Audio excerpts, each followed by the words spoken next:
thank you and the Congress for everything you do for Civil War types, and certainly greetings everybody online from beautiful Chattanooga. Uh, Honored and certainly blessed to be here with you all. And I'm well aware that the first pitch is 8:08, so I have about 10 slides, maybe 11. So be brief, be brilliant, and be gone is kind of the motto. It's dusk, September 20th, on a Sunday in Snodgrass Hill. Battle of Chickamauga is coming to a close. George Thomas, the Rock of Chickamauga, had valiantly defended the hill, allowing the rest of the Army of the Cumberland to move towards Chattanooga. And as the sun went down there on the hills of Georgia, the Confederates began to advance. And they could hear the Union soldiers as they headed north, could hear the rebel yell echoing throughout the trees and in the valleys. And Lieutenant Ambrose Bierce, I think, really captured the scene of what was going on and what he was hearing and other Union soldiers are hearing that night at this defeat at the hands of Braxton Bragg's Army of Tennessee. And this is what he wrote about it. He said, talking about the rebel yell, quote, "It was taken up successively and passed around to our front, along our right and in behind us again, until it seemed almost to have got to the point whence it started. It was the ugliest sound that any mortal ever heard, even a mortal exhausted and unnerved by 2 days of fighting, hard fighting, without sleep, without rest, without food, and without hope. There was, however, a space somewhere at the back of us, across from which that horrible yell did not prolong itself, and through that we finally retired in profound silence and dejection and unmolested." So this evening we'll be talking about, as you see there, command control disruption in the Army of Tennessee, commanded by Braxton Bragg. And just to kind of give you a little map orientation here, good maps here. So Chickamauga Battlefield right here, roughly about 15 miles south as the crow flies from Chattanooga there. Of course, we have Lookout Mountain. Over here to the east, we have Missionary Ridge. And of course, you have the Tennessee River that meanders all the way across there. And so, certainly be talking about this throughout my presentation, and certainly pay attention here. In just a minute, I'm going to give a quote from Nathan Bedford Forrest and some of the activity that occurred here in Rossville Gap. So you see Rossville right there, but this is just give you kind of a map orientation of kind of what it looked like, and there'll be other maps as well. This is the agenda I'll be following. The pursuit, of course, by the Army of Tennessee, some of the frustration.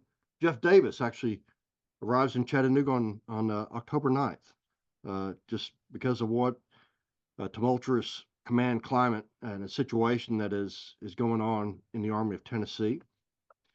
Of course, as probably many of you all know, Grant comes into Chattanooga on October 23rd, having assumed command of the Military Division of Mississippi. And then, of course, we have the actions at the end of October, Browns Ferry and Wauhatchie. And then we'll close out with November of 1863. General, we are within a mile of Rossville, north of Chickamauga. Have been on the point of Missionary Ridge, can see Chattanooga and everything around. The enemy's trains are leaving, going around the point of Lookout Mountain. The prisoners captured report the pontoon thrown across for the purpose of retreating.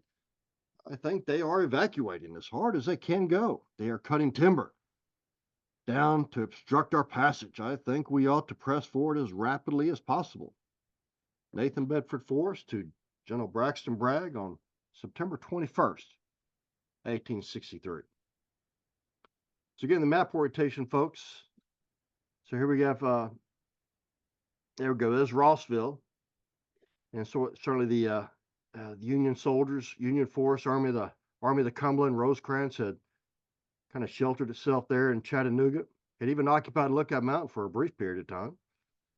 And then, of course, as Bragg's army began to pursue it at a pace we'll talk about, they occupy Lookout Mountain and Missionary Ridge as well. So, but this is kind of how that looked there on September 21st to the 23rd, kind of the chase.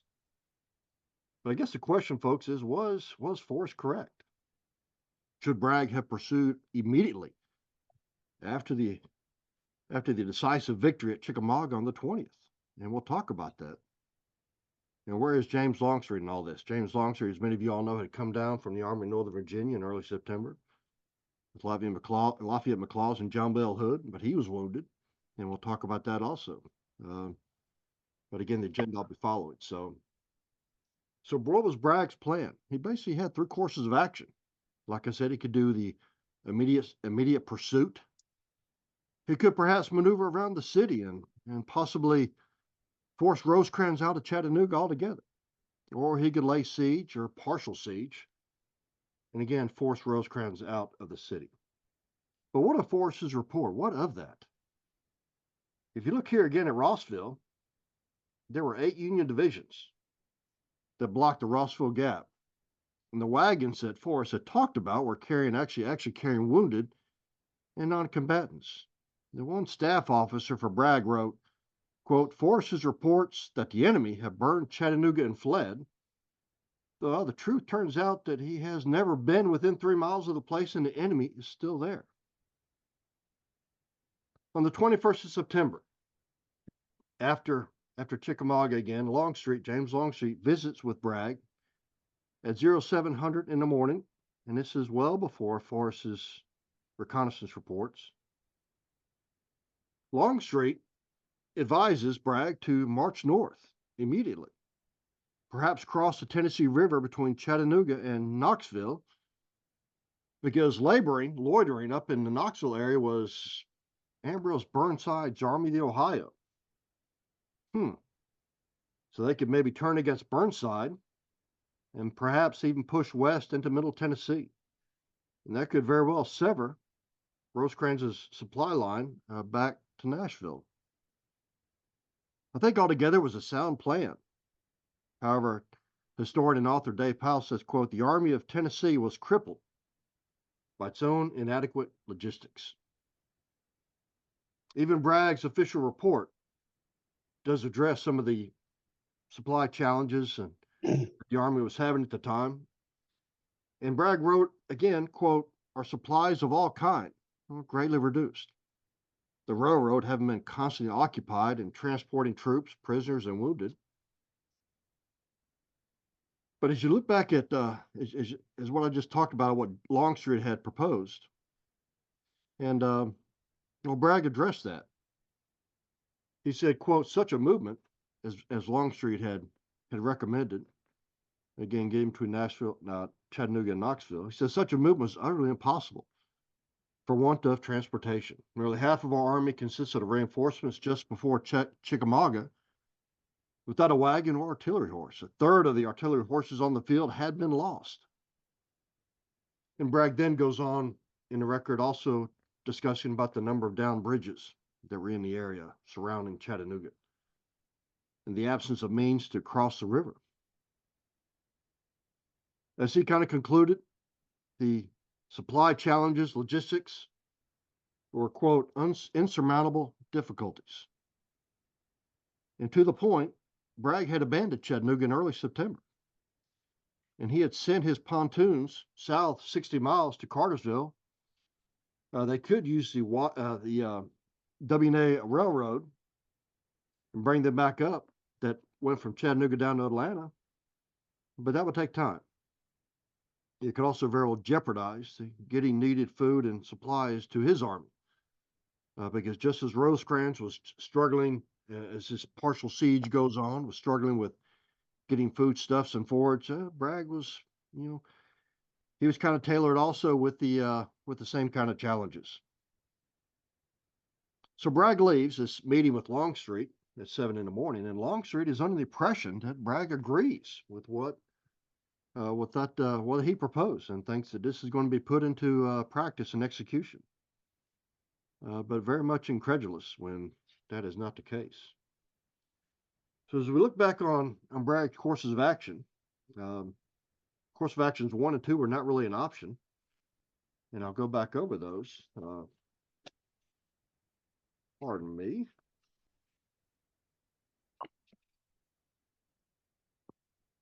Yeah, option, immediate pursuit. Try and go around, much like Longstreet had proposed, or lay a partial siege. And the partial siege is really what he opted for. The only viable course of action, as we talk about in the military. Uh, and the other two courses of action just not viable, given certainly what I've just talked about. And of course, at stages here, Bragg would also relieve Lee Allen and his polk, Thomas Hyman and D.H. Hill, for their failures at the 3-day Battle of Chickamauga. We'll talk about that briefly. So, to the head dudes in Richmond, Bragg needs to go and we need help. For Leonidas Polk, as if you know the Battle of Chickamauga on early morning of September 20th, day dawn, which was 5:37 in the morning, Bragg had fully expected that Leonidas's Polk's right wing would, press forward and take the attack to the enemy.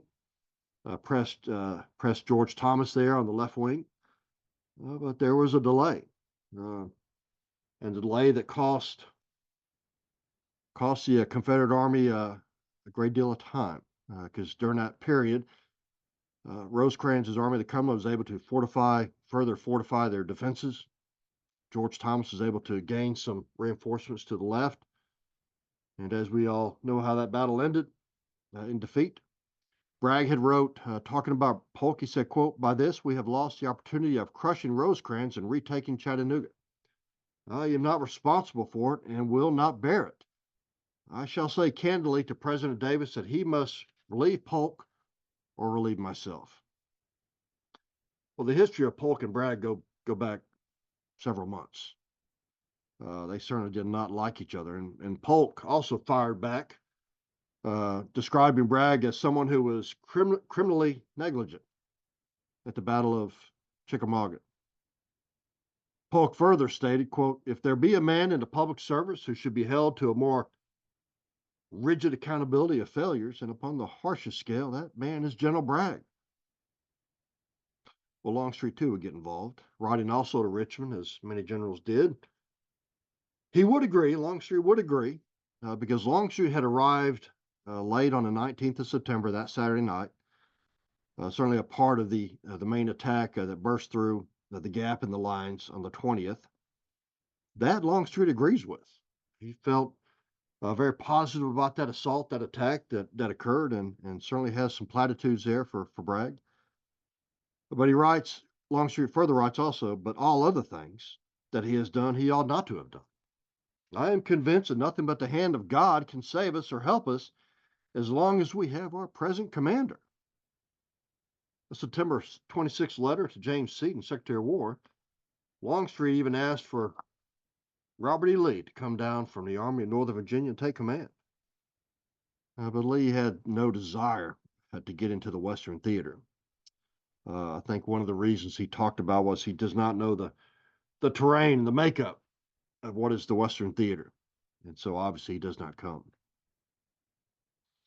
Early October, a petition is circulated, signed by 12 senior commanders within the Army of Tennessee, all seeking and asking, requesting, petitioning for Bragg's removal.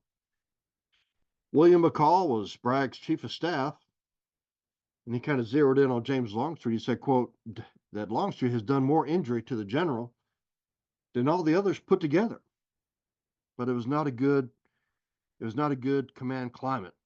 In my time in the military, we used a word like toxic command climate, and that's to a large extent that's what it was.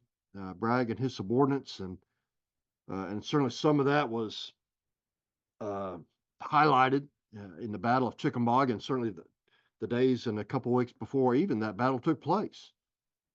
Some of the orders that were not maybe properly fulfilled and executed to his liking, but all that results in some relief of some of these commanders.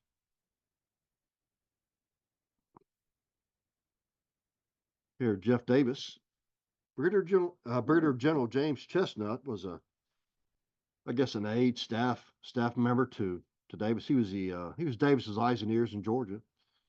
And he writes to Davis as he gets wind of all of these letters and discontentment on the generals towards Bragg. He actually writes Davis, says, quote, "Your immediate presence in this army is urgently demanded." So Davis does come south. He meets with Polk in Atlanta.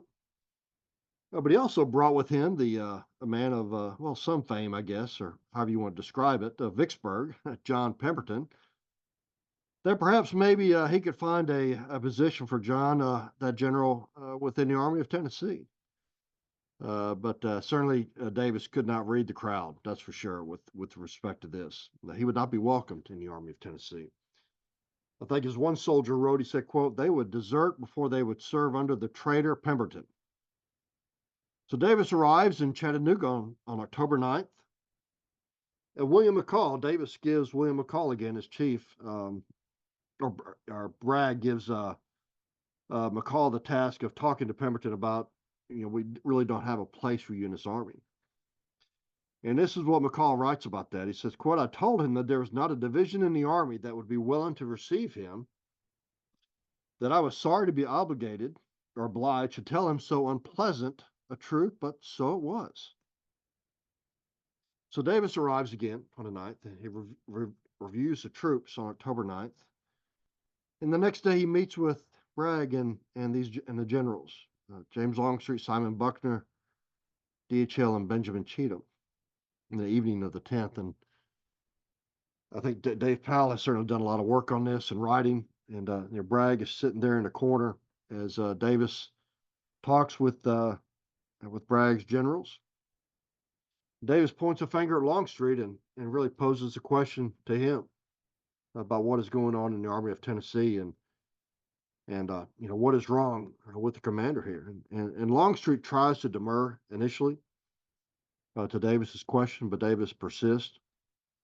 And Longstreet again reemphasizes, highlights what he wrote what he said in the letters back to Richmond at the end of September, that Bragg had lost the confidence of the army and should be replaced. And the other generals there in that meeting kind of fell in line with Longstreet, what Longstreet had said.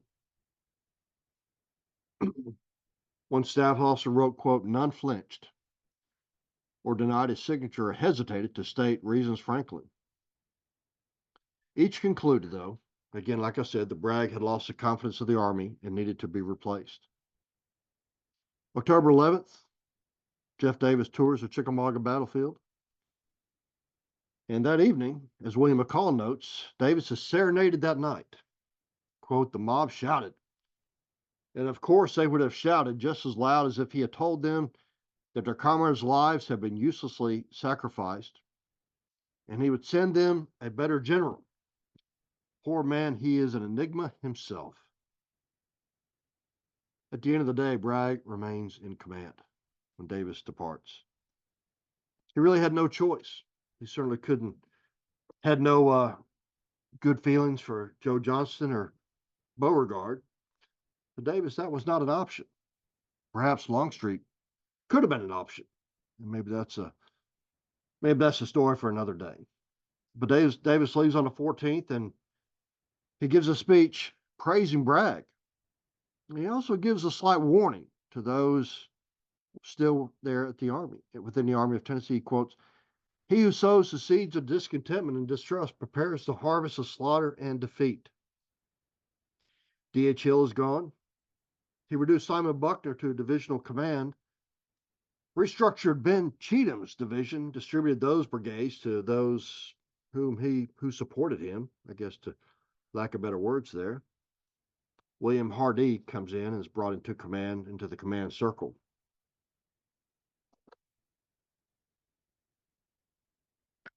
In steps U.S. Grant. I had mentioned Lincoln had restructured the army, at least here in the theater here, Western Theater, the military division of the Mississippi, 3 armies under his command, the Army of the Tennessee. Sherman was coming east, would join Grant in time for the attacks on Missionary Ridge, Lookout Mountain, and Orchard Knob at the end of November. Army of the Cumberland, commanded now still by William Rosecrans, but he would be replaced by the Rock of Chickamauga, George Thomas. And I mentioned the Army of the Ohio up around the Knoxville area under Burnside. So he would take command of this new military division, the Mississippi. There in the bottom of the slide there, you see this gentleman here, Baldy Smith. He was the chief engineer for the Army of the Cumberland. Rosecrans and he had devised a plan to create a more viable supply route.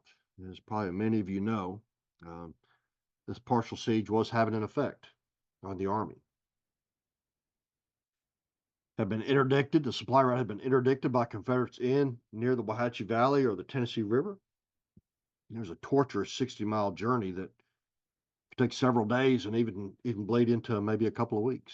It took Grant 2 days, and he certainly saw what that was all about and how difficult it would be. So they do a recon of Brown's Ferry, and Smith presents that plan to Grant, and when Grant arrives on the 23rd, they conduct a reconnaissance the next day, and Grant gives the okay for that plan to be executed and placed in operation. The plan essentially was 50 pontoon boats and 2 flatboats would float down the Tennessee River under the cover of darkness. Commanded by William Hazen, and a land force under Brigadier General John Turchin would approach Brown's Ferry from across Moccasin Bend. Again, float down to Tennessee there on the 27th at 0 dark 30, about 1,600 men total. In support, Washington had dispatched Joseph Hooker, 2 corps of the 11th and 12th Corps, and Hooker was under had been given orders to send 2 divisions of Oliver O. Howard's 11th Corps and John Gary's division of the 12th Corps coming up from Alabama in support of the operation of Brown's Ferry, moving in the direction of Wauhatchie, about 12 miles from Chattanooga, where they were coming in from. So he departs Bridgeport, Alabama, but it gets started too late. He leaves at sunrise on the 27th and doesn't arrive in time for that operation. So here's your general map right here, folks. And this is Brown's Ferry right there. Okay, again, got Lookout Mountain. There's Chattanooga, Grant. There's the kind of the siege lines, I guess. And you can see this long, torturous initial supply route. Again, 60 miles. You certainly have all these key railroads coming into Chattanooga. But the Confederates had occupied Lookout Mountain and had kind of forced Rosecrans and forced the supply quartermaster types and logistics folks out further west. And that certainly resulted in this very long and very difficult and challenging, what Grant called the Cracker Line. But I will tell you, folks, that probably the best decision that William Rosecrans made was placing 2 batteries right here on Moccasin Point. A restricted movement across Lookout Mountain, east to west, west to east, and across the north face of Lookout Mountain. And I think we'll see the effects of that, the positive effects for that, when a little later on, as Longstreet kind of contemplates, and Bragg for that matter, his courses of action. So there at Brown's Ferry, again right here, we have elements of the 4th Alabama and William Oates's 15th Alabama from Little Round Top fame in the valley. But Longstreet does not send scouts towards Bridgeport or Stevenson, which are just back in this direction, back there, going there. Even Bragg had asked him to do so, but he fails to comply with that. For Longstreet, he felt the attack would come directly from the south, along Lookout Mountain, maybe the crest coming up over the top, etc. So that's what Longstreet kind of hedged his bets on. But William Oates, 15th Alabama, he's kind of out there on his own with elements of the 4th, Alabama. I mean, they're out there, not a lot of quick support there to get there in time if need be. He actually gets wind that there is some Union activity around the Bridgeport area. You see this here. Maybe gets notice that, hey, maybe the Union forces are planning some type of operation. He sends messages to his chain of command, but he gets no reply. So on the 27th, at 0 dark 30, as those boats launch at about 3 in the morning, they move down the Tennessee River. 52 men from Lieutenant Colonel James Foy's 23rd Kentucky disembark right here and overwhelm the men of Company B, 15th Alabama, and they quickly establish a bridgehead on the other side. The Confederate troops quickly withdraw. William Oates is wounded, but they have troops there on that side of the river. Grant stated, quote, "By 10 o'clock, the bridge was laid, and our extreme right, now in Lookout Valley, was fortified and connected with the rest of the army." Well, Longstreet and Bragg meet the next day on the 28th on the morning up in Lookout Mountain. And you can well imagine, Bragg is not real happy with what he sees. That now across the Tennessee River, there's a pontoon bridge being built, able to get supplies in that location much faster. It will take some time, but eventually it does get there. Bragg orders Longstreet to attack immediately. But again, Longstreet, he feels that the main effort still kind of insistent that the main effort is still going to come directly due south. So he's hesitant. They debate. They continue to debate, and it get somewhat heated, I think, at some point. But down below, a soldier rushes in saying, "Hey, we have Union soldiers coming up from the south." They see Hooker's column below. The 11th Corps, followed by a rear guard, John Gary's small 1,500-man division. The Corps, the main effort, moves forward towards Brown's Ferry, towards the area there. Well, John Gary's small division stops right here at Wauhatchie, a couple miles short of Brown's Ferry itself. He's somewhat isolated right there. Bragg, his orders to Longstreet: attack immediately and destroy the bridgehead. Use your corps, perhaps even John Breckinridge's division. But again, Longstreet is doubtful. Dave Powell, again, quoting him, he says, "Passing 4 divisions over the face of Lookout Mountain on the road that could only be used after dark due to enemy artillery," and he's talking about the artillery right here on Moccasin Bend, having to send troops across that northern face. He said that could only be used after dark due to enemy artillery interdiction would take a long time, certainly more than a single night. So Longstreet, his plan is to attack Gary's division, isolated division here at Wauhatchie. Bragg departs thinking that, hey, the operation is really going to be towards Brown's Ferry. So he strikes Gary's division with the division of Micah Jenkins. Okay, Micah Jenkins, where'd he come from? Well, John Bell Hood had been wounded once again in his right leg on September 20th, that Sunday at Chickamauga. Evander Law had commanded that division, did a fairly good job from Thursday, July 2nd, throughout the months, the weeks prior to moving south towards Chickamauga. John Bell Hood comes with the division at the urging of his soldiers wanting John Bell Hood back in the saddle, but Hood is wounded again. Micah Jenkins comes into the picture here, and he outranks Law by a couple of months. But this would be a festering boil for Army of Tennessee, in particular Longstreet's command, when his force leaves Chattanooga and heads up towards Knoxville. And I want to read an account from what Longstreet says in his memoirs from Manassas to Appomattox. And this is what he says, what he wrote about this night action at Wauhatchie. He says, "General Law was to move first, get into position by crossing the bridge over Lookout Creek." And we're looking, Lookout Creek will probably be right about right here. So, to be followed by Jenkins's other brigades when McLaws's division was to advance to position supporting Law's brigade. I waited on the mountain, the only point from which the operations could be seen, until near midnight. And this is on the 29th. This is when this takes place. From which operation could be seen until near midnight, when, seeing no indications of the movements, I rode to the point that had been assigned for their assembly, found the officers in wait discussing the movements, and upon inquiry learned that McLaws' division had not been ordered. Under that impression that the other division commander understood that the move had miscarried, I rode back to my headquarters, failing to give countermanding orders. The gallant Jenkins, however, decided that the plan should not be abandoned, and went to work in its execution with his single division. And here's the map of Wauhatchie.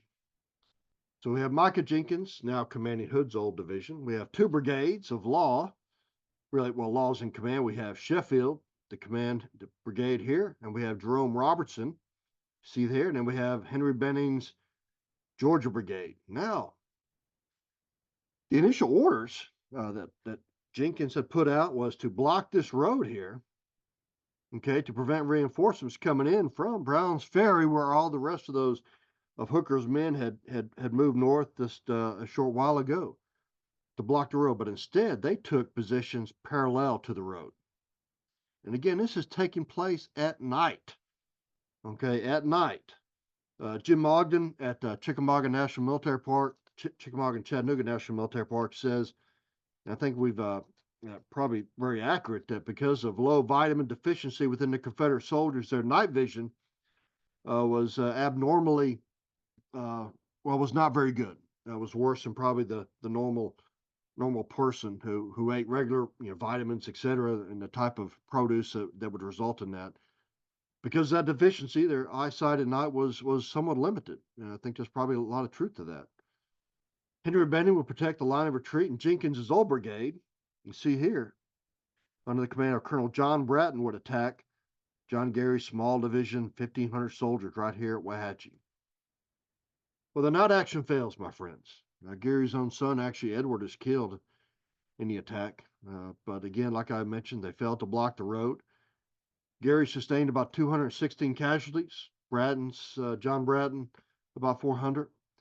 But Longstreet blames Evander Law for pulling out way too soon. He said, quote, "As General Law's troops were veterans, I can only attribute the want of conduct with his troops to a strong feeling of jealousy among the brigadier generals." And we're seeing this again, I think, kind of percolating to the top. Law and Jenkins kind of maybe button heads a little bit. This experienced division that have fought so long, and now Micah Jenkins comes into the picture and takes command. Maybe there's some frustration there, but again, this will be a very difficult time. So that night action fails. Here we have Mr. Burnside and, of course, James Longstreet. The image there in the center is the attack on Fort Sanders in Knoxville on November 29th. After Wauhatchie, Davis actually recommends to Bragg, hey, send Longstreet's command to tackle Burnside. Longstreet's men were short of practically everything, leaving Virginia, pretty much what they could carry on their backs. Historian Donald Stoker, in the book Grand Design, said, quote, "Bragg wasted no time in sending Longstreet on his way, and Longstreet wasted no time in going." Stanley Horn, who wrote about the Army of Tennessee, said, quote, "Could a seasoned soldier like Bragg fail to realize the folly of dividing his forces in the face of an ever-strong enemy? Was he willing to do almost anything to get rid of Longstreet?"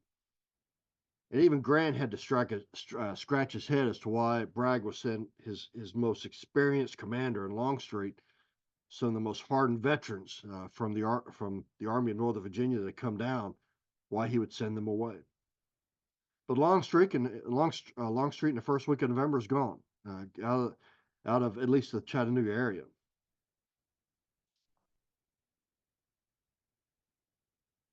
And so we have here, this is my last slide, my friends. So, we see here what was going on. Command and control, certainly disruption. The command climate was not the best. But Bragg will be gone from the Army of Tennessee in early December. Hardee would assume temporary command of the Army of Tennessee, but Of course, eventually, as probably many of you know, Joseph Johnson would take command and certainly lead the army through much of the Atlanta campaign before John Blood Hood comes back and takes command of that. But as a military officer, command climate is critical. How you work with your subordinates, how you communicate with your subordinates, how orders are passed down, how you receive advice and recommendations from your subordinates.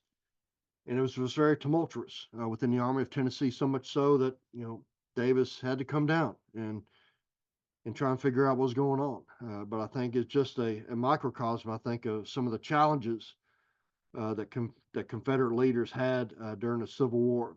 And you could maybe also apply that to some of the armies in the North as well. They also had some discontentment, as I'm sure many of you know. But I just wanted to highlight this evening. I certainly thank you for all your attention, and I really look forward to answering any questions that you might have. Thank you very much.